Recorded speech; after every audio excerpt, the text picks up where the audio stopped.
Hello बच्चों, आप सभी लोगों को नमस्कार, गुड मॉर्निंग।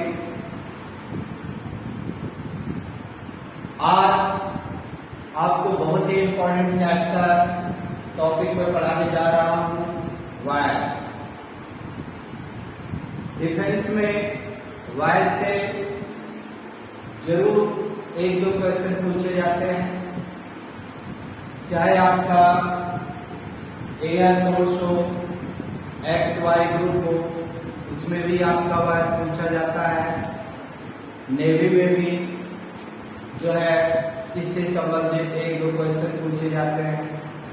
और देखा जाए तो हर कॉम्पिटिटिव एग्जाम में वायर्स एक ऐसा चैप्टर है जो कि बहुत ही इम्पोर्टेंट है, चाहे वो एसएससी हो, बैंक हो, रेलवे हो, सब में यह चैप्टर बहुत ही इम्पोर्टेंट है। इसलिए आज मैं आप लोगों के लिए ये टॉपिक लेकर आया हूं, वायर्स। वायर्स होता क्या है? वायर्स का मतलब होता है आवाज, जिसे एक कर्ता के द्वारा या हम सभी लोगों के द्वारा जो कुछ भी बोला जाता है, मुंह से हमारे जो भी निकलता है वो एक वायर्स कहलाता है। तो वायर्स आपके दो प्रकार के होते हैं। एक आपका होता है एक्टिव वायर्स, जिसे हम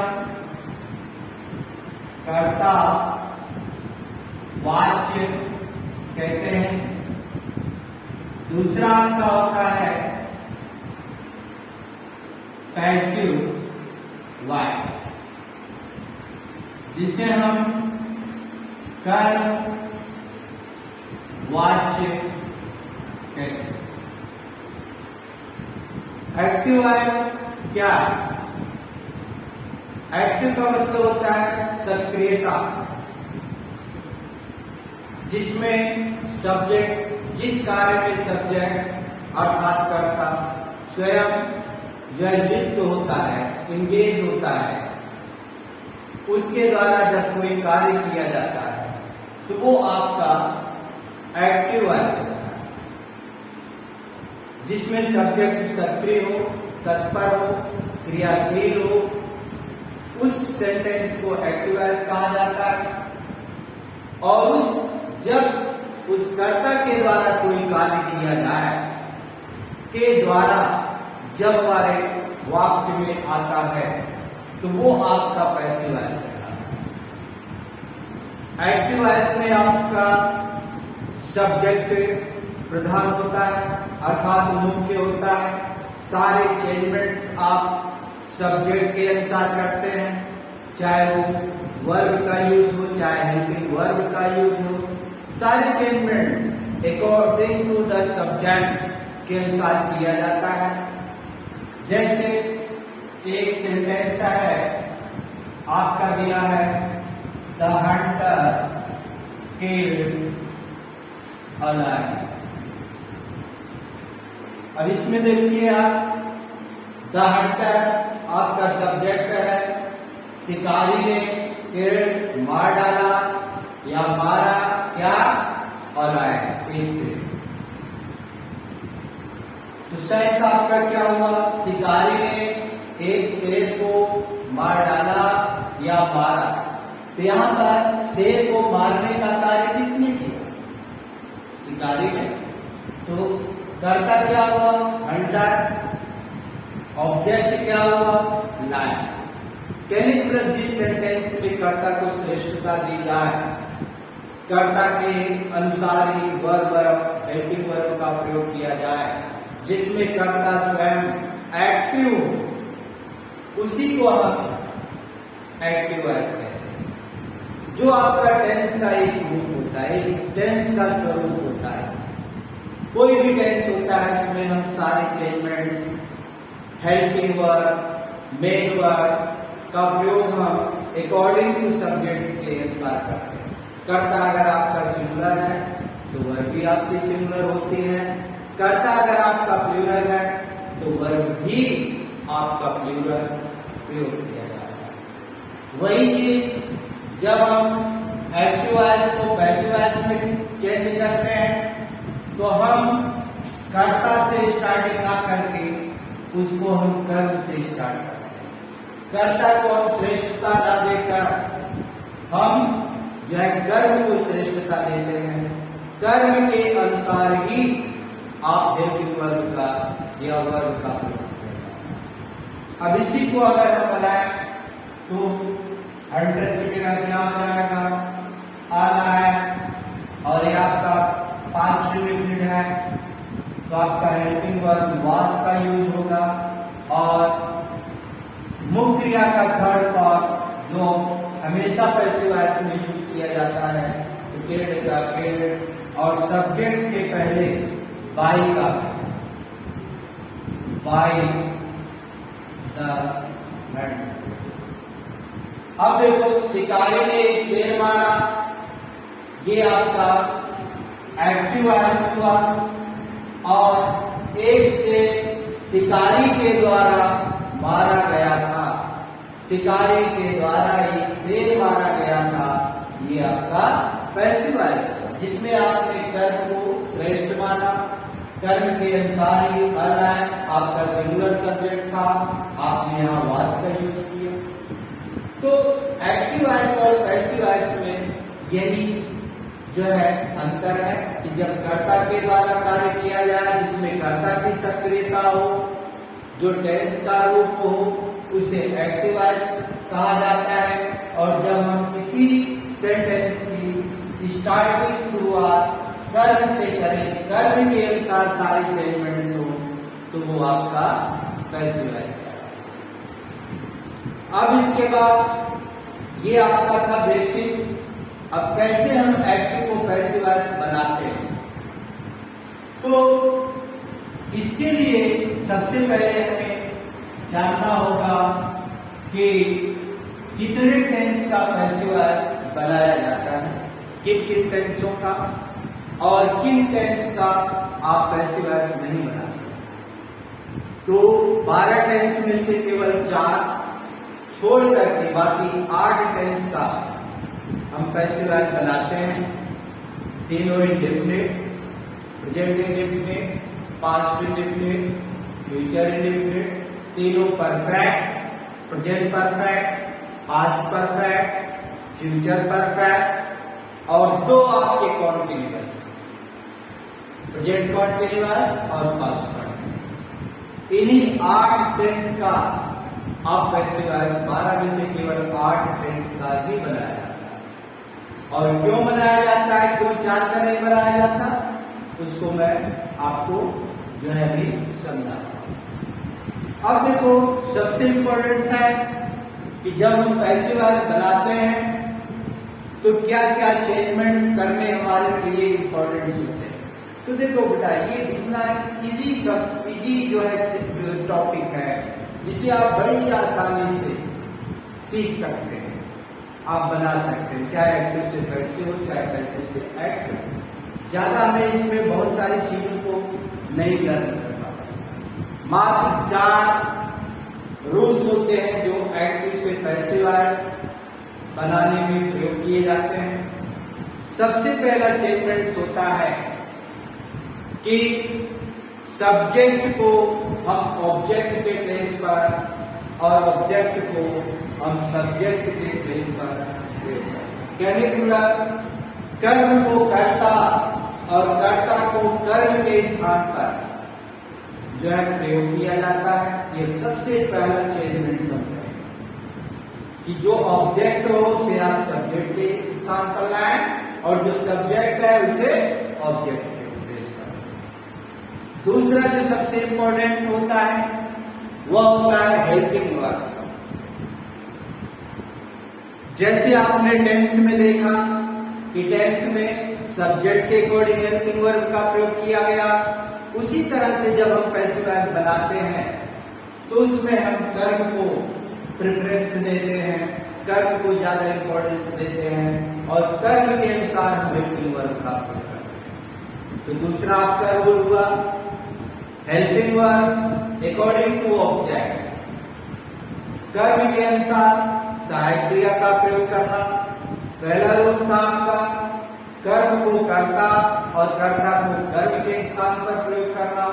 तीसरा रूल आपका होता है third form of the verb. मुख्य क्रिया का थर्ड फॉर्म, कोई भी टेंस हो, ए टू जेड कोई भी टेंस हो, अगर हम पैसिव वॉइस बना रहे हैं तो ये कंपल्सरी होता है कि हम क्रिया का थर्ड फॉर्म बनाएं।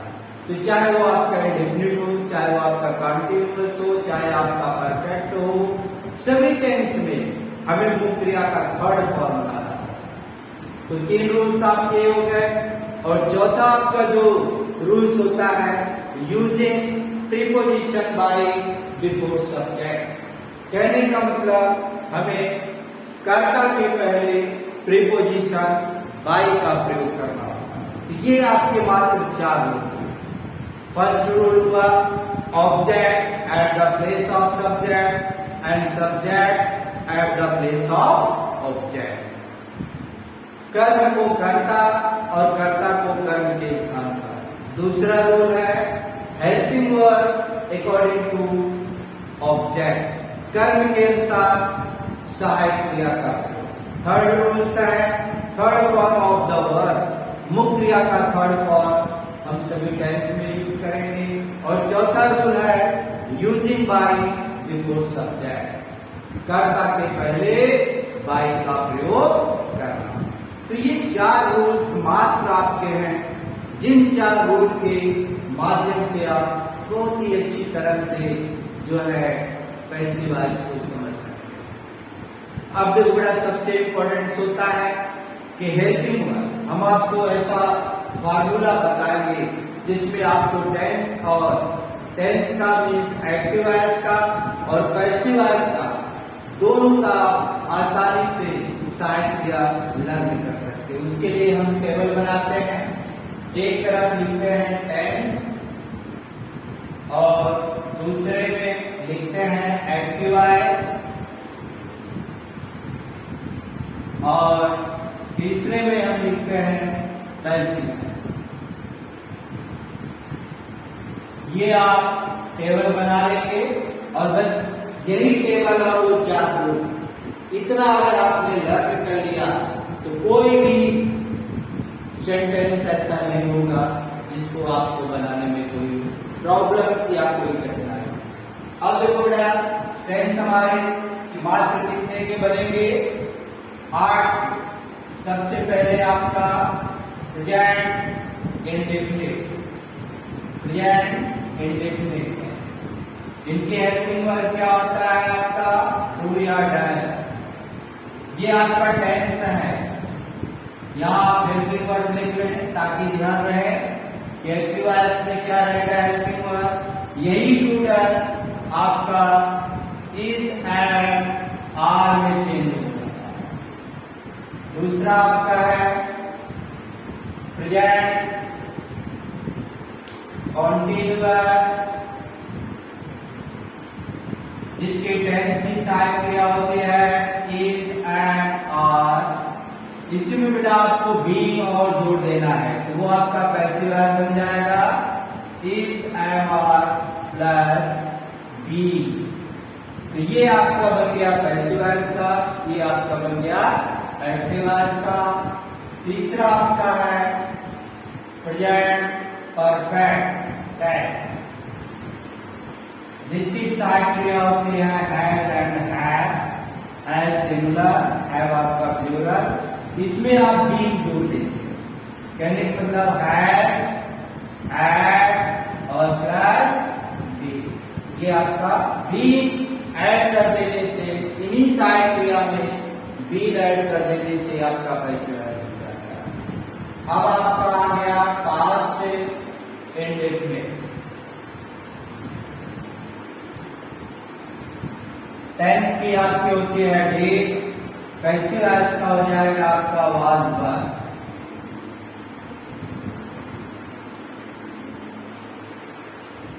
पास्ट कंटीन्यूअस, वाज वर, इसी में आप बीइंग और जोड़ दें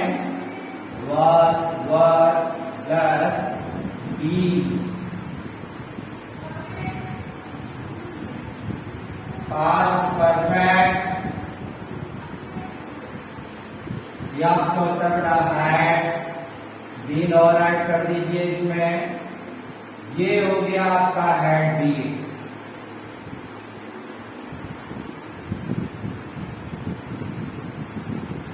फ्यूचर इंडेफिनिट,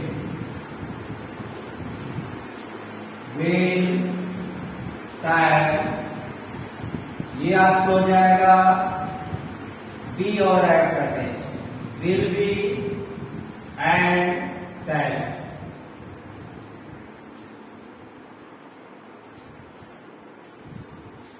लास्ट आपका है फ्यूचर परफेक्ट टेंस।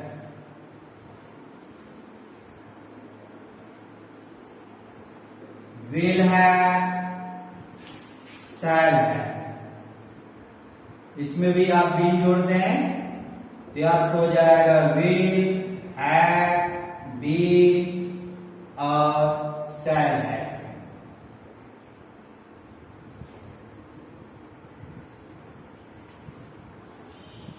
यही आपके 8 टेंस होते हैं जिनका आप पैसिव वॉइस बनाते हैं।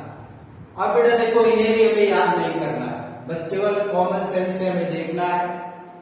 जरा आप गौर करें, डू, डज, डिड, विल, शायद, तीनों इंडेफिनिट में अगर हम गौर करें तो यही पा रहे हैं कि जो आपका इंडेफिनिट टेंस है उसमें एक टेंस आगे प्रमोट होकर के कॉन्टिन्यूअस की सहायक क्रिया पैसिव वॉइस में यूज की जाए।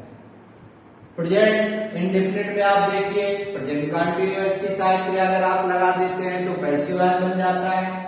पास्ट इंडेफिनिट में आप देखिए, पास्ट कॉन्टिन्यूअस की सहायक क्रिया आप उसमें लगा देते हो तो वो आपका पैसिव वॉइस बन जाता है। और फ्यूचर कॉन्टिन्यूअस में अगर आप देखें तो फ्यूचर इंडेफिनिट में फ्यूचर कंटिन्यूअस की सहायक क्रिया विल बी और शैल बी का यूज किया जाता है।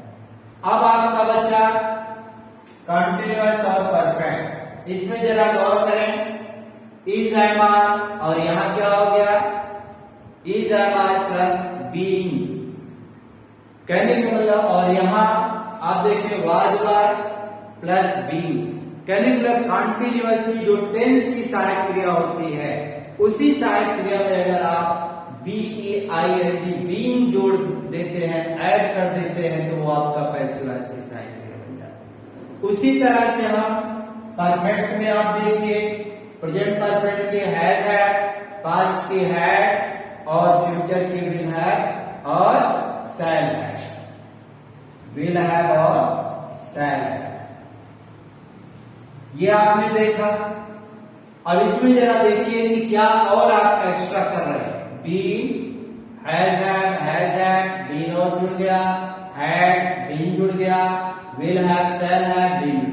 कहने का मतलब आपको कॉन्टिन्यूअस में B E I N G means being जोड़ना है और परफेक्ट में B double E N being जोड़ना है, और बाकी कंटिन्यूअस की सहायक क्रिया आप इंडेफिनिट में एक टेंस आगे बढ़ाकर प्रमोट करके लगा दें तो आपकी पैसिव वॉइस की सहायक क्रिया बन जाती है। इसलिए हमें याद करने का यहाँ बिल्कुल झंझट नहीं, आप बस केवल ये स्ट्रक्चर बना लें, सभी अपनी कॉपी में नोट करें और बस यही इतना, और वो भी समझना है, याद नहीं करना है। बस आपको टेंस आता है तो अपने आप पैसिव वॉइस की सहायक क्रिया आ जाएगी।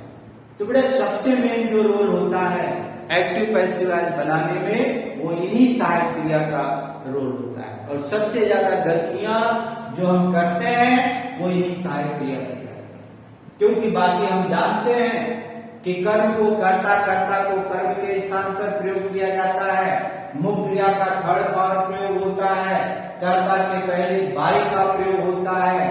बस एक यही सबसे बड़ी गलती हम लोग करते हैं कि जो सहायक क्रिया को हम गलत यूज करते हैं। तो एक्टिव से पैसिव वॉइस बनाने के लिए मात्र 4 रूल हमें फॉलो करना है। Object at the place of subject and subject at the place of object, helping verb according to object, third form of the verb and using by before subject. तो यही हमारे चारों रूल्स के माध्यम से हम एक्टिव पैसिव वॉइस पढ़ते हैं। अब हम ये जानेंगे कि एक्टिव से पैसिव वॉइस बनाने में कितने प्रकार के सेंटेंस हम पढ़ते हैं। तो देखो, एक्टिव को पैसिव वॉइस बनाने में हम 5 प्रकार के सेंटेंस पढ़ेंगे।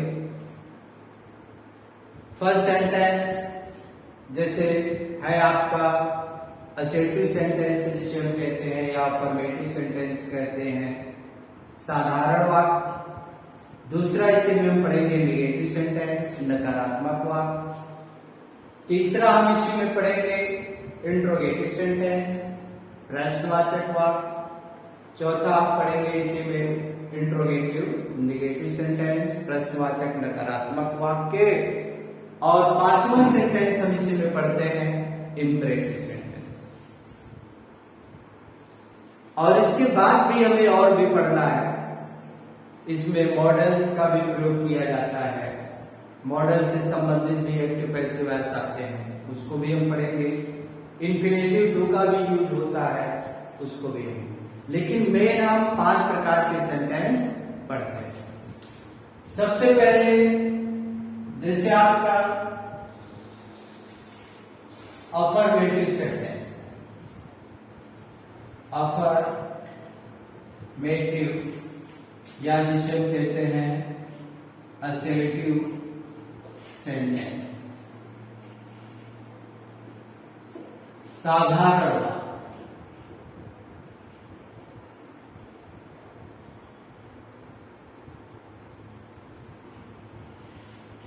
साधारण वाक्य जिसमें आपको साधारण वाक्य क्या होता है?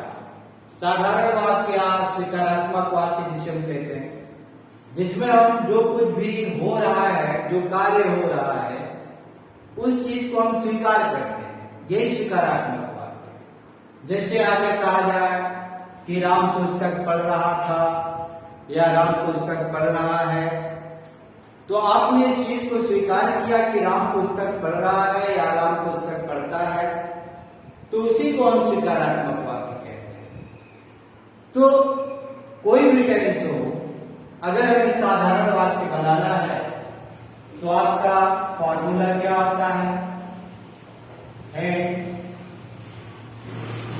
अगर आपको एक्टिव वॉइस बनाना है, एक्टिव वॉइस का मतलब अगर आपका टेंस है, टेंस में आप सबसे पहले क्या लाते हो? सब्जेक्ट, फिर आप हेल्पिंग वर्ब लाते हो, फिर यहीं पर आपका वर्ब, और फिर आपका ऑब्जेक्ट, और फिर आपका अदर्स। यही आपका बनाने का कोई भी टेंस हो, ए टू जेड, किसी भी टेंस का अगर हमें सेंटेंस साधारण मिलेगा तो इसी रूप में मिलेगा। और वही जब आप पैसिव वॉइस बनाते हो तो क्या हो जाता है? अब देखो बेटा, वही सारे चेंजमेंट्स आपको करने हैं। पहला चेंजमेंट्स क्या था? कर्म को कर्ता और कर्ता को कर्म के स्थान। ये ध्यान रहे, चाहे वो आपका वाक्य साधारण हो, निगेटिव हो, इंट्रोगेटिव हो, इंट्रोगेटिव निगेटिव हो, केवल 2 चीज का कहने का मतलब केवल सब्जेक्ट और ऑब्जेक्ट का ही प्लेस जो है चेंज होता है, बाकी सब अपने अपने जगह होते हैं। साइड अपनी जगह पर यूज होती है, वर्ब अपनी जगह पर होती है। हाँ, वो अलग बात है कि हम वर्ब का थर्ड फॉर्म लाते हैं। तो पहला चेंजमेंट आपका क्या होगा? क्या रूल्स आपने पढ़ा है? पहला रूल्स आपने पढ़ा है कर्म को कर्ता और कर्ता को कर्म के स्थान पर। जहां पर आपका एक्टिव वॉइस सब्जेक्ट से स्टार्ट हुआ, वहीं पर आपका पैसिव वॉइस ऑब्जेक्ट से स्टार्ट हुआ। दूसरा changement helping verb according to object. अब बेटा देखो, इसमें सहायक क्रिया में कर्म के अनुसार लाना, तो यहां पर आपके पैसिव वॉइस की सहायक क्रिया होता है। मुख्य क्रिया का थर्ड फॉर्म आपने पढ़ा है, कोई भी 2-3 रूल्स देखो आपके हो गए यहीं पर कि object at the place of subject, helping verb according to object, third form of the verb. 3 हो गए। अब 14 स्टेटमेंट्स क्या है? कर्म के स्थान पर कर्ता का प्रयोग करना, लेकिन उसके पहले बाई लाना, बाई और प्लस सब्जेक्ट और प्लस अदर्स, ये आपका बनाने का फॉर्मूला है। ये चीज आप अगर याद रखेंगे, लर्न रखेंगे, कोई भी टेंस होगा तो आपका कभी भी पैसिव वॉइस आपका गलत नहीं होगा। तो सबसे पहले आपको कर्म लाना है, फिर पैसिव वॉइस की सहायक क्रिया लाना है, मुख्य क्रिया का थर्ड फॉर्म लाना है और कर्ता के पहले बाय का प्रयोग करना। यहां तक आप कोई भी डिस्टरबेंस नहीं कर सकते। इनका जो क्रम है, सीक्वेंस है, वो इसी तरह रहेगा। हाँ, यहां पर आप चेंज कर सकते हैं कि बाई सब्जेक्ट को आप बाद में लाएं, अदर को आप पहले ला सकते हैं, या बाई प्लस सब्जेक्ट आप लाएं, अदर्स को उसकी जगह पर रखें। इनका प्लेस हम चेंज कर सकते हैं, लेकिन ये चीजें आपकी चेंज नहीं होती। ये हम बिल्कुल ध्यान रखें। अब देखो, कोई भी सेंटेंस एक ले लो, जैसे हमने कहा Ram was playing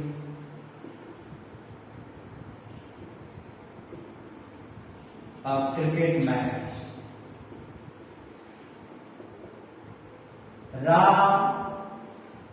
Ram was playing a cricket match. Ram एक क्रिकेट मैच खेल रहा था। अब बेटा जरा देखिए, इसमें सब्जेक्ट आपका क्या है? राम। हेल्पिंग वर्ब क्या है? वाज। राम आपका सिंगुलर है तो हेल्पिंग वर्ब भी सिंगुलर है।